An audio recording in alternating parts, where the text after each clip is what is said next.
D'être avec nous, Patrick Pelloux, parce qu'on imagine que ce n'est pas facile. Je le disais, vous êtes médecin urgentiste, vous êtes célèbre pour vos coups de gueule, mais on le sait moins, vous êtes aussi chroniqueur à Charlie Hebdo. Et vous étiez en retard lors de cette fameuse conférence de rédaction parce que vous aviez une réunion avec les sapeurs-pompiers. Vous êtes arrivé juste après la fusillade.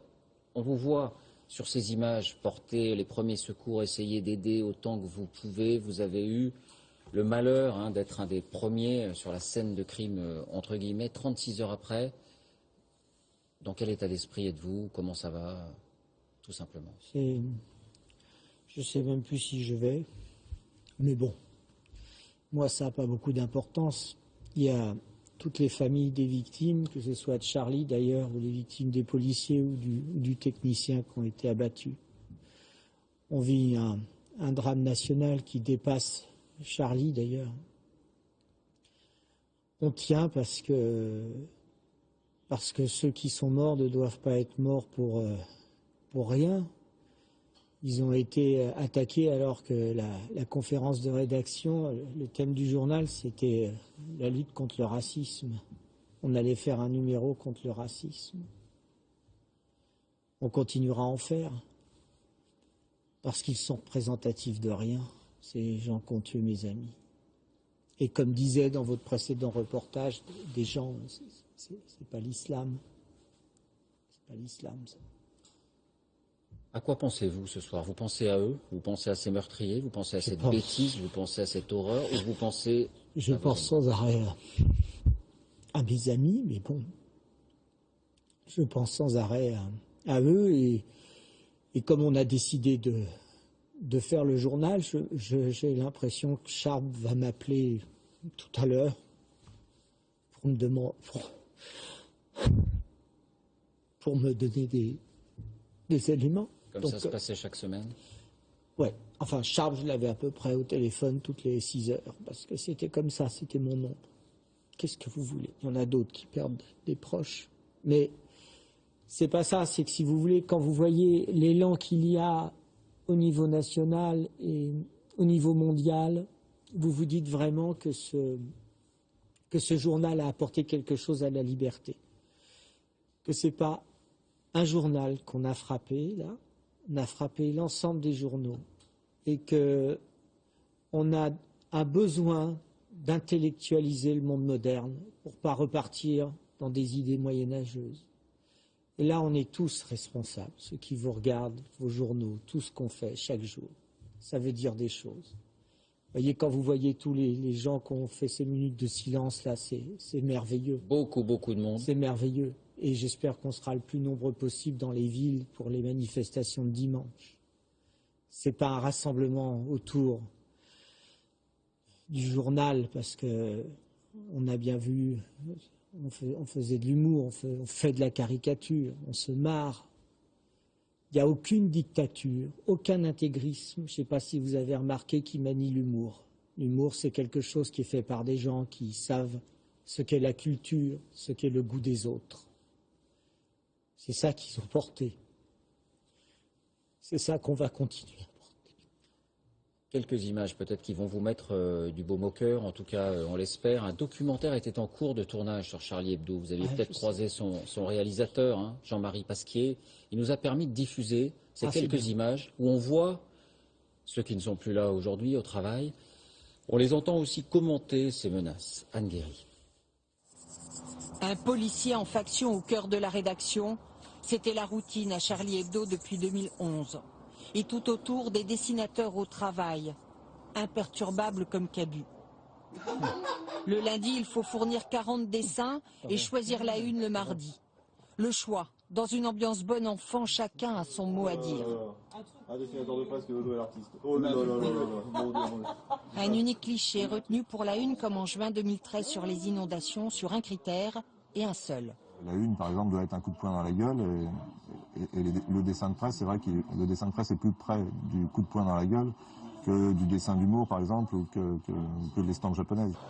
Des coups de gueule revendiqués et face à la menace, une prise de risque assumée. Les problèmes qu'on a avec les islamistes, qui font que le journal, c'est la première fois que je vois ça dans un journal, on a toujours 2 flics avec leur revolver qui sont là. Mais avec Cabu, bon, on s'y est habitué, on ne fait plus gaffe. Et avec Cabu, ils avaient même choisi d'en rire. Quel choc d'entendre Wolinski parler de cette façon, décontractée des menaces, comme tous les D'abord, dessinateurs l'avaient. les policiers ont été exemplaires et on a été toujours... on s'en moquait, j'en parlais avec Charb encore récemment, on s'était dit, bon, il disait, oh, on va dire aux policiers de plus venir, ça se calme, et puis on n'était pas rassurés, il avait peur souvent. Et moi, je lui avais dit, mais c'est le jour où on va dire, c'est bon, on arrête, on enlève la police, et puis ça risquera d'arriver, parce qu'ils avaient la haine tenace contre Charlie depuis les caricatures de Mahomet. Ils ont tué des pacifistes, ils ont tué des gens qui étaient extrêmement tolérants, et qui mettaient toutes les religions de la même manière, et c'est pour ça qu'ils caricaturaient toutes les religions de la même manière, sans haine. Et Patrick Pelloux, on entendait Georges Wolinski parler. Est-ce que vous imaginiez, bien sûr, il y avait eu des incendies, il y avait eu des actes de violence, est-ce que vous imaginiez qu'en France, au cœur de Paris, ça pouvait être possible? Est-ce que c'était quelque chose que vous aviez à l'esprit? Non. Même récemment, quand je travaille au SAMU, on avait émis des hypothèses après les attentats qu'il y avait eu récemment. On s'était dit, bon, il faut se préparer à une fusillade, comme il y avait eu à Toulouse, comme il y a eu en Belgique. Donc on s'était dit, c'est peut-être ça les nouveaux scénarios. Je ne pensais pas que ça toucherait comme ça. On était optimiste avec certains élans démocratiques et plutôt laïques qu'il y avait eu dans des élections récentes dans des pays. Donc on s'était dit ça va peut-être se calmer. On avait reçu des caricaturistes algériens, tunisiens.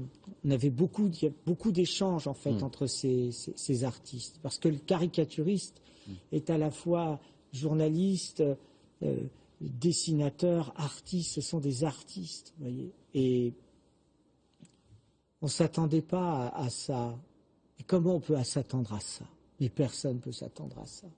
Personne. Même nos policiers qui étaient là, s'y entraînaient.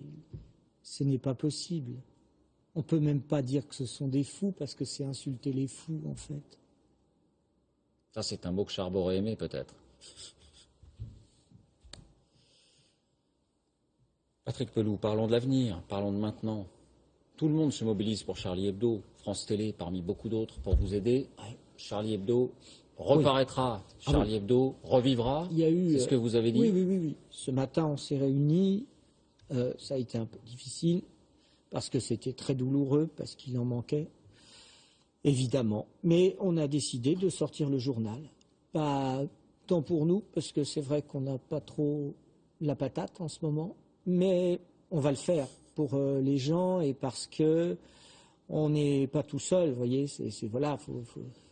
Et puis vous savez, comme vous dites, Charb, il m'aurait engueulé parce qu'il voulait jamais qu'on s'arrête de travailler. Donc, Cabu, c'est pareil.